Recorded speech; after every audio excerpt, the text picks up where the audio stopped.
Hello friends, welcome back to my channel. MPPSC prelims को आज से 60 डेज़ बचे हैं। आज हो गया है 21 मार्च और एग्ज़ाम है 21 मई को। तो टोटल 60 डेज़ बचे हैं। तो अब इन 60 डेज़ में इस एमपीपीएससी के सिलेबस को हमको कैसे कंप्लीट करना है, कैसे कवर करना है, ये आज के इस वीडियो में हम देखेंगे। अगर आप एमपीपीएससी की तैयारी कर रहे हो तो आपको पता होगा कि एमपीपीएससी प्रीलिम्स में 2 पेपर होते हैं। पहला होता है जीएस का, दूसरा होता है सीसेट का। दोनों ही पेपर में 100 क्वेश्चंस आते हैं 200 मार्क्स के। सीसेट क्वालिफाइंग नेचर का पेपर होता है। मेन पेपर जीएस का होता है। ये आपको जीएस का सिलेबस दिख रहा होगा यहाँ पर। जीएस के सिलेबस में एमपीपीएससी में 10 यूनिट है। Unit 1, unit 1, unit 2, unit 3, unit 4, 5, 6, 7 से लेकर 10 तक इसमें यूनिट्स में सिलेबस को डिवाइड किया हुआ है और काफ़ी ओपन सिलेबस है। टॉपिक भी स्पेसिफिक दिए हुए हैं कि कहाँ से कितना पढ़ना है। एमपीपीएससी के सिलेबस को 2 तरीके से कंप्लीट किया जा सकता है। इन 10 यूनिट को कंप्लीट करने के लिए सबसे पहला रास्ता तो ये है कि एक एक करके कंप्लीट कर लो सारे यूनिट्स को। जैसे पहले यूनिट 1 पूरी कंप्लीट कर ली, फिर यूनिट 2 पूरी कंप्लीट कर ली, फिर यूनिट 3, ऐसे करके यूनिट 10 तक। तो इसके लिए अगर हम देखें 60 दिन में किस यूनिट को कितने दिन देना है, तो उसके लिए है एमपीपीएससी प्रीलिम्स 60 दिन। तो यूनिट 1, 3 और 5 ये एमपीजीके से रिलेटेड यूनिट है, तो इसके लिए 10 दिन। यूनिट 10 आयोग है, इसके लिए 5 दिन। ये 4 यूनिट तो बहुत ज़्यादा इम्पॉर्टेंट है क्योंकि इनसे सबसे ज़्यादा क्वेश्चन पूछे जाते हैं एग्ज़ाम में। Unit 9 ICT information communication technology, इसके लिए 4 दिन। यूनिट 8 करंट अफेयर्स है, इसके लिए 3 दिन। यूनिट 2, 4, 6, 7 ये हिस्ट्री, ज्योग्राफी, पॉलिटी, इकोनॉमी और साइंस एंड टेक है, इसके लिए 7-7 दिन। तो ये टोटल 50 डेज़ का शेड्यूल हो गया। इसके अलावा लास्ट के जो 10 दिन बचेंगे उनमें सिर्फ रिवीजन और प्रैक्टिस करनी है। ज़्यादा से ज़्यादा एमसीक्यू लगाने हैं, कुछ मॉक टेस्ट की प्रैक्टिस करनी है और ज़्यादा से ज़्यादा सारा रिवीजन करना है। ये तो हो गया एक तरीका। अब दूसरा तरीका ये है कि जो एमपीपीएससी प्रीलिम्स है उसमें एक एक यूनिट ना पढ़ के हम एक दिन में उन यूनिट्स को डिवाइड कर ले, ताकि हमको पढ़ने में बोरियत भी ना लगे। जैसे कि 10 यूनिट है हमारे पास। इन 10 यूनिट को हम पार्ट ए, पार्ट बी और पार्ट सी में डिवाइड कर लेते हैं। पार्ट ए में रखते हैं हम एमपीजीके की 3 यूनिट, यूनिट 1, यूनिट 3 और यूनिट 5। इसमें मध्य प्रदेश जीके से रिलेटेड है। और पार्ट बी में आती है यूनिट 8, 9, 10 जिसमें आयोग है, आईसीटी है और करंट अफेयर्स है। और पार्ट सी में आती है यूनिट 2, 4, 6, 7 जो कि काफ़ी लेंदी यूनिट्स हैं, जिसके लिए बहुत ज़्यादा टाइम लगेगा और बहुत ज़्यादा पढ़ना पड़ेगा आपको। तो एक दिन में हम तीनों को लेकर साथ में चल सकते हैं। जैसे कि एक दिन में अगर आप 8 से 10 घंटे अगर पढ़ाई करते हैं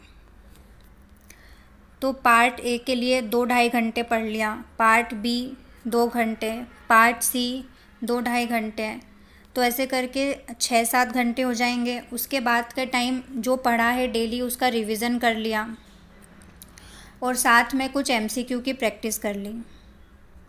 एमसीक्यू प्रैक्टिस तो बहुत ज़्यादा इम्पॉर्टेंट है। सिर्फ पढ़ते ही नहीं जाना है, हमको रिवीजन और एमसीक्यू प्रैक्टिस पे बहुत ज़्यादा ध्यान देना है। इनमें से भी सबसे ज़्यादा इम्पॉर्टेंट पार्ट ए यूनिट 1, 3 और 5, इसको तो बिल्कुल घोट के पी जाओ क्योंकि इससे सबसे ज़्यादा क्वेश्चन आते हैं। अगर क्वेश्चन गलत हो गए, क्योंकि जो सबके क्वेश्चन सही हो रहे हैं जिस यूनिट से, उससे हमको गलत नहीं करना है। यूनिट 1, यूनिट 3, यूनिट 5 और यूनिट 10 ये 4 यूनिट ऐसी रखो कि इनसे एक्यूरेसी ज़्यादा से ज़्यादा रहे और गलती होने की संभावना बहुत कम हो। क्योंकि 40 से 45 क्वेश्चन तो इन्हीं 4 यूनिट से आने वाले हैं, सिर्फ इन 4 यूनिट्स हैं। और उसके लिए भी MPGK की तो केवल एक ही बुक पढ़नी पड़ेगी, क्योंकि यूनिट 1, 3, 5 के लिए केवल एक बुक पढ़नी है कोई भी।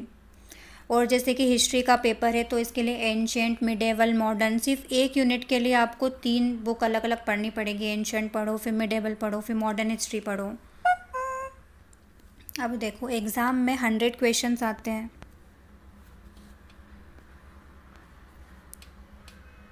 GS में 100 क्वेश्चंस आएंगे। अब इन 100 क्वेश्चंस में से 50 क्वेश्चंस बहुत सिंपल होते हैं, जो जनरली हर बुक से आ जाते हैं। 30 क्वेश्चन मॉडरेट होते हैं और 20 क्वेश्चन ऐसे होते हैं जो बहुत ज़्यादा टफ़ होते हैं, वो किसी को भी नहीं आते हैं। तो सबसे पहले तो इन 20 क्वेश्चन के पीछे नहीं भागना है। हम क्या करते हैं कि इन 20 क्वेश्चन को सही करने के चक्कर में हम 3, 4 जितनी भी बुक हमको मिलती है सब ले आते हैं मार्केट से उठा के। इस बुक से भी पढ़ लिया, ये वाला क्वेश्चन उस बुक में है, उस बुक से भी पढ़ लिया। तो हमको इन 20 क्वेश्चन के पीछे तो भागना ही नहीं बिल्कुल भी। हमको अपने ये 50 क्वेश्चन पूरे सही करने हैं, ये सारी बुक में मिल जाएंगे, जो कि बहुत जनरल क्वेश्चन होते हैं। तो ये 50 क्वेश्चन पे ध्यान देना है। उसके बाद 30 क्वेश्चन थोड़े से ट्रिकी होते हैं, थोड़ा सा दिमाग लगाना पड़ता है, पर सही हो जाते हैं। इसलिए हमको अपने रिसोर्सेज बिल्कुल लिमिटेड रखने हैं। एक बुक को पढ़ना है और एक बुक को मल्टीपल टाइम्स रिवाइज़ करना है और उससे रिलेटेड MCQ प्रैक्टिस करनी है, बस इतना ही करना है। इसके बाद हमको एग्ज़ाम में ना ह्यूमन एरर बिल्कुल नहीं करनी है। ह्यूमन एरर का मतलब जैसे हमको कोई क्वेश्चन आता है और हम एग्ज़ाम में एंग्जाइटी है या टेंशन है, उसमें हम कोई क्वेश्चन गलत करके आ जाते हैं, जल्दी जल्दी में गलत पढ़ लिया, ऑप्शंस गलत देख लिए, या आते हुए भी हम जो हमारा फर्स्ट क्लिक था उस पर ध्यान नहीं देते हैं, सेकेंड बार और थोड़ा सोचा, फिर हम उस क्वेश्चन को गलत करके आ जाते हैं। तो इसके लिए कुछ मॉक टेस्ट दे के देख लेना घर पे। 10 सेक्शनल टेस्ट सारी यूनिट के, यूनिट 1 to 10 तक के एक एक टेस्ट दे लेना, और 5 FLT।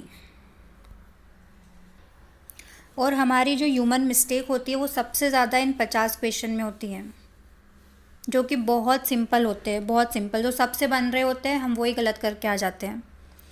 तो इन पे बहुत ज़्यादा ध्यान देना है। ये 20 क्वेश्चन में तो देखो नेगेटिव मार्किंग तो होती नहीं एग्ज़ाम में, तो 2-4 तुक्के तो वैसे ही लग जाएंगे।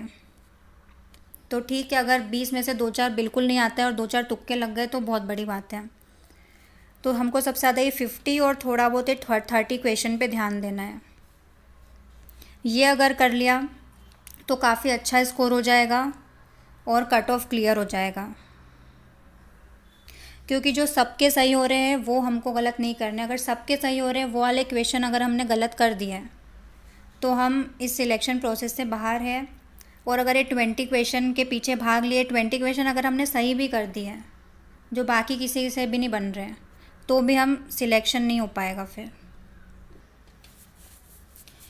MCQ प्रैक्टिस के साथ साथ कुछ मॉक टेस्ट की प्रैक्टिस ज़रूर कर लेना। और मॉक टेस्ट कुछ प्रैक्टिस ना टाइम वही रखना जो आपकी एक्चुअल एग्ज़ाम का टाइम होता है, 10 बजे से 12 बजे के बीच में। 2-3 टेस्ट 10 बजे से 12 बजे के बीच में दे के देख लेना, क्योंकि बहुत फ़र्क पड़ता है इस चीज़ से भी।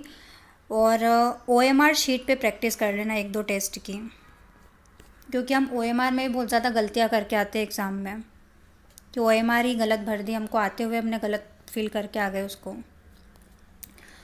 और लास्ट में यही कि जब भी एग्ज़ाम देने जाओ हमने अपना 100% पढ़ लिया, हमने अपनी तरफ से पूरी तैयारी कर ली। अब एग्ज़ाम में जाके ना टेंशन तो बिल्कुल नहीं लेना है। ज़्यादा पढ़ लेते हैं ना तो भी टेंशन होने लगता है, यार ये आएगा कि नहीं, वो सही हो गया, ये गलत हो गया, है ना। जितना ज़्यादा टेंशन करोगे उतना ज़्यादा पेपर बिगड़ेगा। माइंडसेट ऐसा रख के जाओ पेपर की बिल्कुल टेंशन लेने की ज़रूरत ही नहीं है। अगर टेंशन लेने से सही होता है तो ले लेना टेंशन। ये सिर्फ एक एग्ज़ाम है, ये पूरी लाइफ डिसाइड नहीं कर सकती है, तो इसलिए बिल्कुल फ्री माइंड से जाना एग्ज़ाम देने। जितना फ्री माइंड से जाओगे उतना अच्छा पेपर होगा। तो अच्छे से सिलेबस को कंप्लीट करो, ज़्यादा से ज़्यादा रिवीजन करो और प्रैक्टिस करो, बस यही है। और टेंशन बिल्कुल भी नहीं लेना है। ज़्यादा से ज़्यादा क्या होगा, या तो दो ही ऑप्शन है, या तो सिलेक्शन होगा या तो नहीं होगा, या तो होगा या तो नहीं होगा, इसके अलावा कोई तीसरा ऑप्शन तो है ही नहीं। हमारे हाथ में बस पढ़ाई करना है, तो अच्छे से पढ़ाई करो, अपना 100% दो, बाकी रिज़ल्ट हमारे हाथ में नहीं है। तो ऑल द बेस्ट।